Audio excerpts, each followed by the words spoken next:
Welcome to the Chatting with Ingram series of podcasts. I'm Philip Ingram. This is episode 15. And today I'm talking with James Gilding, who's the Managing Director of Cleaning and Environmental Services with the Mitie Group plc and has been involved in the Nightingale Hospital in Cardiff. Warning, you might actually learn something. Good morning, James. How are you this fine sunny morning? Morning.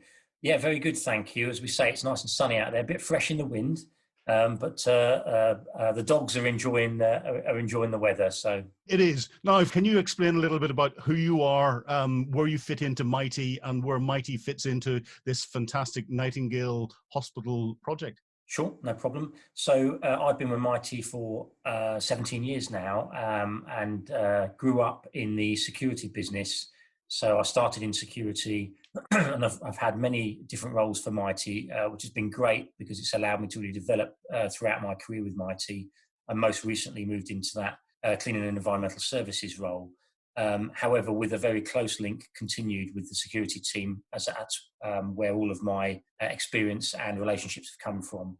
Mitie is the leading FM provider for the UK, so the benefit that gives us is scale, depth, capability, reach, and 55,000 people that can add value when the chips are down and we need to support projects. Where we fit in with Nightingale is through government, through both Cabinet Office and through the NHS in Wales. We were asked to support. We started actually with technical services support at the Excel Nightingale. And I think that was a very successful mobilisation. I think that was around 9 days, as I'm sure you're aware from the press there. And so we recently met with the team at Wales to talk about Principality. It was a very fast burn, very quick requirement to turn that around. And I think our positive approach, can-do attitude, and make sure we got the job done was the reason we were quickly appointed. And the pressure was that needed to be a same-day decision, so that's exactly what was done. Wow, corporately a same-day decision. Now, I understand this Nightingale Hospital is slightly different to the others in that it's tented, but inside the Principality Stadium. How long has it taken you to get it up, and is it up and running now? So the facility is a mix of service requirements. There are some tented requirements within the Principality, but they also are using the hospitality suites as well to great effect. I have to say the transformation from an arena with hospitality to what looks like a working hospital, a clinical level, is incredible, and has been, we've been very proud to be part of that. Just to be clear, we're not, if you like, the principal contractor. We're not in charge of the build. Our job is the soft services around it. So, as you pointed out, security, cleaning, housekeeping, catering, portering, and catering for me would be both patient and staff. And then you've got stewarding, which we would link into that security piece. So all of the soft services projects develop. Typically, we'll be asked to help out in other areas. So supply chain's been really important to us as well within Mitie, where we've been able to add some value in that regard. So yeah, it's been a fascinating project. Yes, it is up and running, and actually today they'll be having a bit more of an official announcement on that down at the Principality this afternoon. Oh, fantastic. And today, for those that are watching this later than today, is the 20th of April. So what are the challenges that you've had to overcome to bring these soft services, which are often the more complex side of putting something, a physical structure together? So I think the challenges were having to create a specification that was specific to that environment at pace, meaning, within hours, within days. And then agreeing that. So the communication with the client is really important. We're having to make decisions. So from a starting point, we had to have services, trained staff with the right uniform, PPE, and skill set available to work within a 5-day window. So that presented a huge challenge in itself, and getting the right people through the door to the right accredited standards of screening, vetting, training, etc., was something that you had to work backwards from. So if you said day 5 was go live, you needed people in training by day 3, really. Yeah. You've got some very short windows there. So the challenges were making sure we had the right people. The challenges were making sure we had a management team in place on the ground to deliver that. I talked to you a little while ago about the size and scale of Mitie. So day 1, the meeting was 7 people at that meeting to discuss and agree how we would map that out and deliver it. Day 2, there were 15 of the management team, senior, middle management, helping to drive it. By day 3, there were 35 people on the ground from Mitie, loads of stuff happening. And really, we couldn't have done it any slower than that to have achieved the task that we were set by the trust. Well, I find it fascinating. The press jumped up and down as to how fantastic it was that the Chinese built a 1,000-bed hospital in 7 days, and we built a 4,000-bed hospital in XL in 9 days. And you're helping as part of the project team of a 2,000-bed hospital, and that's been produced in a very, very short period of time as well. Are there any lessons that you've brought out from coming into this major project that you think could be applicable across other projects of similar scales or to other Nightingale hospitals? Yeah, and I think so. I was thinking about this before the call. So for me, those lessons are, these aren't in any particular order, but be brave, be brave, and be bold in your decision making, because when the chips are down and the country needs support, you'll be amazed at what people will do to help and the way that people will flex to support. So let's talk about who that is that we needed to be brave with. So we needed a large contingent of staff immediately. We committed to make sure that would happen. We weren't quite sure where we would get them all from, but we knew that we had that power and passion to make it happen. And people not only wanted to have a job, and obviously there's some tough times out there for people, whether that's the roles have been made redundant or people are unemployed at the moment. But it wasn't about necessarily the earning potential of the role. It was that the role meant they could contribute towards against the virus. And we saw that, and the quality of people that have come to support us has been incredible. So be brave around, believe in people will come and support on these key projects. The supply chain, our partners, there is a shortage of suppliers out there, as we know, and it's things that you wouldn't even be aware of. Cleaning materials and soaps. There's the volumes of those have increased exponentially, and it's making sure that those suppliers were in place, on site, on time. And suppliers, because of it being a Nightingale project, they just dropped everything, threw everything out that to support us, and were very flexible around making that happen. So I think it's reach out and ask people to help and support. So that I think we saw great support from. And then for this particular project, one of our challenges was social distancing. It's really, really difficult to keep that up when you've got people together for days on end. So our discipline there, and I would encourage every day reminding people how important social distancing is to defend against the virus. The boring stuff of washing your hands, coughing into a cloth or into your elbow, keeping 2 meters apart. It's so important, and it cannot be ever anywhere than other at the forefront of your mind. So you would have seen, if you'd have seen our training and our interviewing, massive rooms, 600-person conference rooms with 30, 40 people in time to make sure that we had plenty of space, and that worked really well for us. Again, one of our first challenges was finding a hotel that was open to host these things in. But again, people stepped forward, hotels stepped forward and said, "Yeah, we'll open up for you. No problem to support." That for me, those are some of those challenges that we've faced down. With all your experience in Mitie, what is it that you think that Mitie brings to the table that helps it be so flexible and be able to attack these sorts of large projects so quickly? It's really interesting. I wonder if we can find it and bottle it sometimes, because it's in the DNA of Mitie, and it's always been there. And I've been there 17 years, so not quite from the beginning, but a good many years within the business.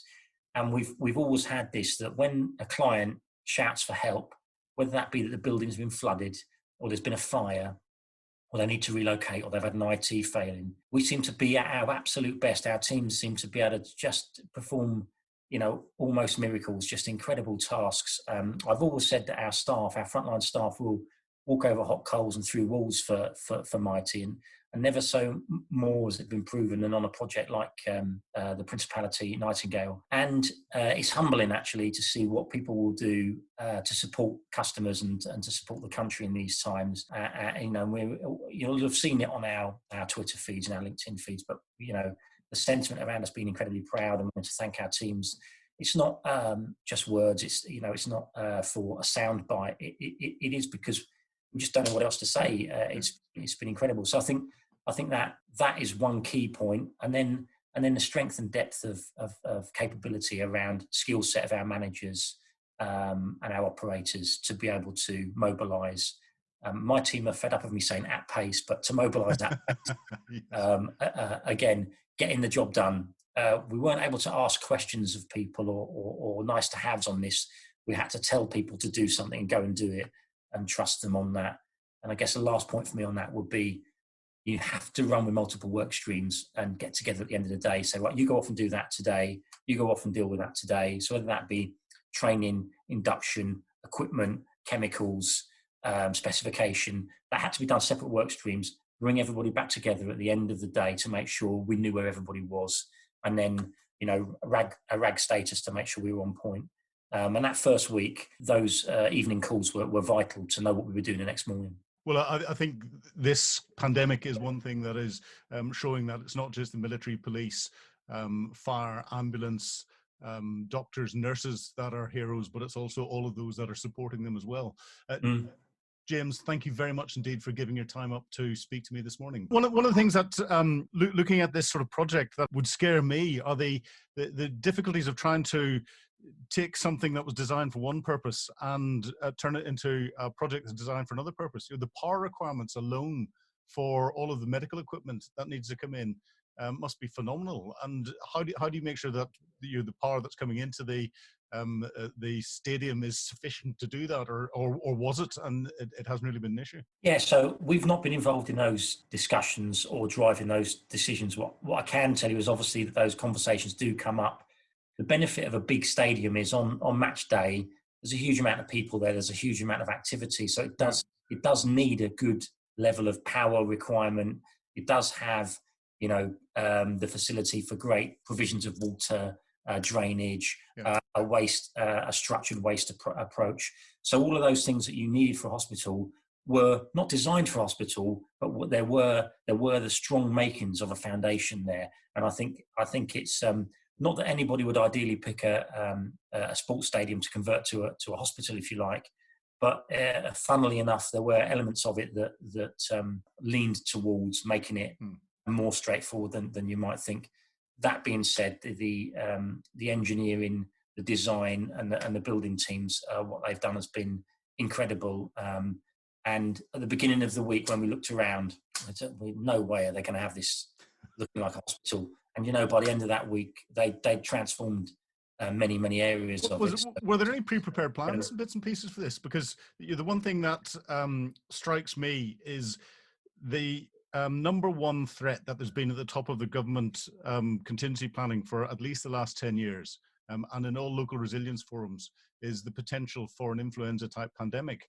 Now, if we look at the reaction that there is across the country, it seems that nobody was listening to that. We look at the reaction of business, it seems that no businesses have taken this into account in their business continuity planning, because everyone seems to be going, this is unprecedented. We knew nothing about it, when actually it has been that number one threat for at least 10 years.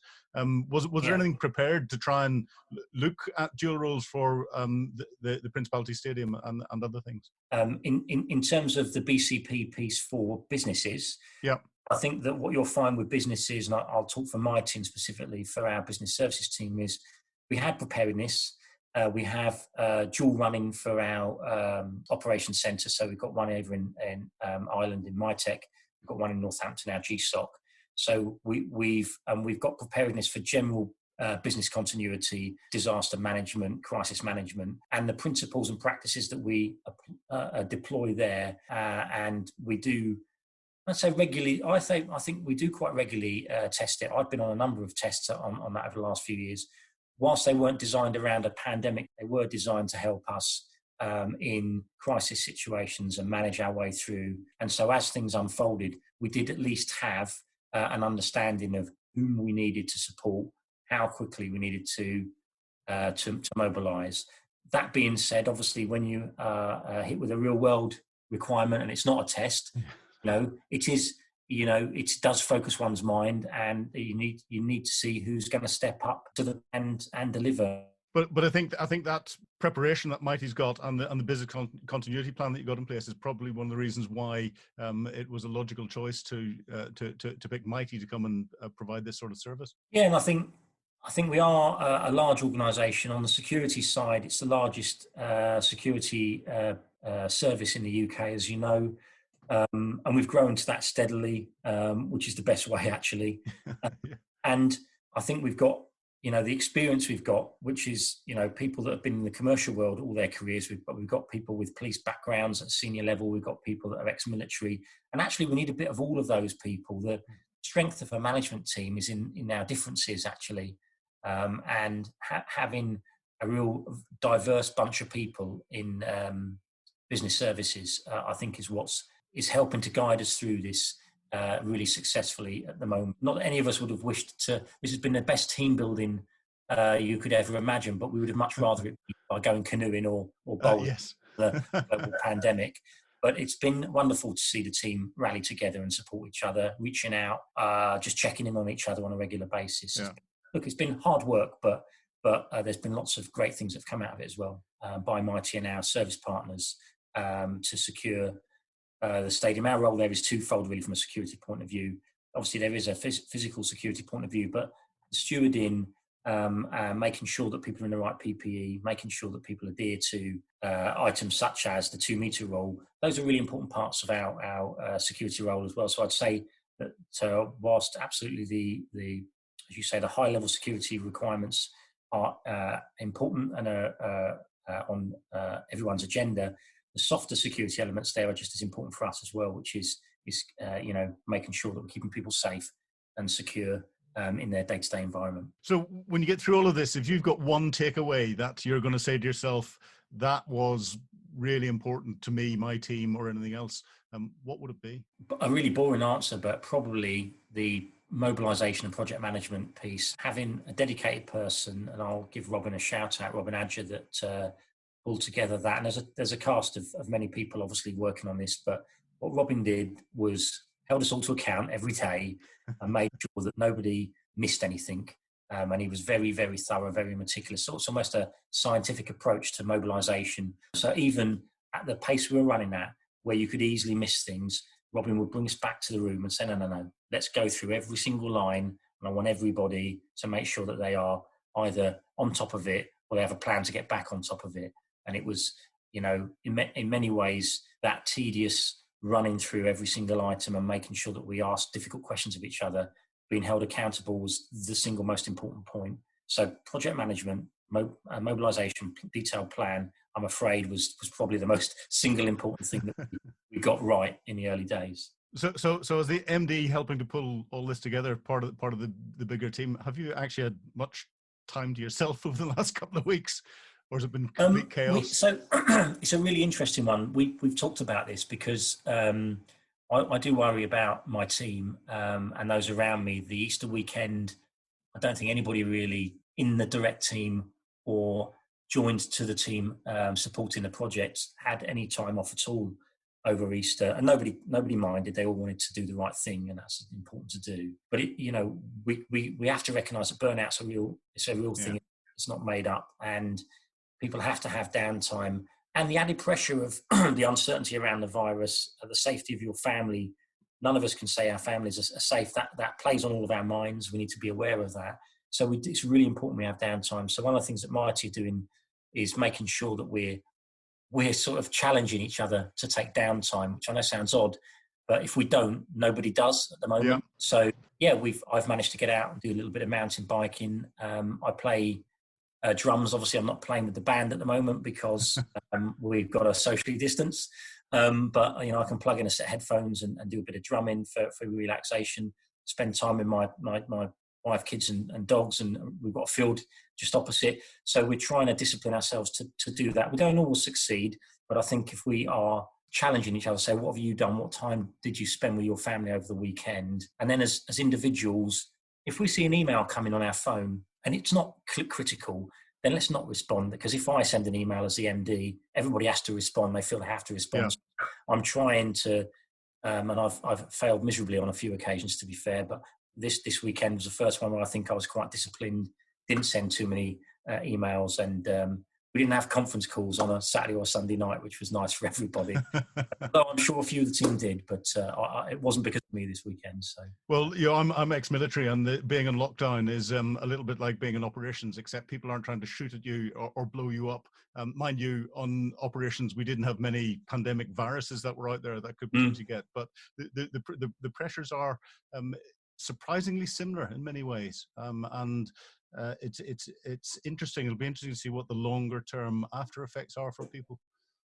Yeah, so I think there was an article, and again, I think I've trying to learn not to read the news every moment of the day, because actually you could be paralysed by some of the bad news that's out there. Obviously, bad news sells headlines better than good news on occasions. But there was a note about PTSD for doctors and nurses, and I would include that for frontline workers such as security in hospitals, such as cleaners and caterers in hospitals, because they are full PPE, cleaning up and supporting the frontline nurses and doctors. And I think that's something we need to be mindful of. And when we take a breath at the end of this, and let us hope that comes sooner rather than later, that follow-up support and welfare, I think is going to be a really important area for us all to invest in. And I know it's already on the agenda at Mitie at a senior level. It is, and having been someone who suffered from PTSD quite badly after operations because I wasn't looked after while I was in the military at all, and seeing the impact that it is, it's good to know that you're thinking about it, and it's important, and it's one of these things that if caught very early, it can very easily be mitigated. Like any threat that's out there, it's like having a bug, not COVID-19, but it's like having a bug. If you treat it early, you treat it properly, you can 9 times out of 10 deal with it without any serious intervention whatsoever. If you don't, it can go on and become serious. Yeah, and I think that, and again, with us being such a large people business, that early engagement from a support point of view, whether that be through HR, occupational health, etc., and working with other parties around us, whether that be through our medical teams, our private medical offering to our staff, then I think we're trying to get that offering right. And continue to support our people. I'm sure there'll be lessons to learn for all of us. This is a unique set of circumstances that there is no blueprint for, and I think we have to try new ways of working, new ways of supporting our teams, and adjust as we go. So we might not get it right every time, but let's make sure that we try new things. If we don't get them quite right, let's tweak them and make sure that we develop and fine tune them, if you like. And as I say, unfortunately there isn't. Unless you've got one, there isn't a blueprint for a global pandemic that's impacted the globe as much as this. And sorry, last point, of course, we don't just have that impact of mental well-being from physically what's happened on the front line and perhaps friends and family being affected, but there will be some economic impact on all of us in the years to come as we recover from this. And I think that can have impact socially and mentally on our teams as well. So another one for us to watch out for. So let's hope lots of organisations are planning for a big well-being push in the future as part of that recovery. Well, James, I think on that point, that's a good positive to finish on. It's been a real pleasure speaking to you this morning on the With Ingram series of podcasts. Thank you.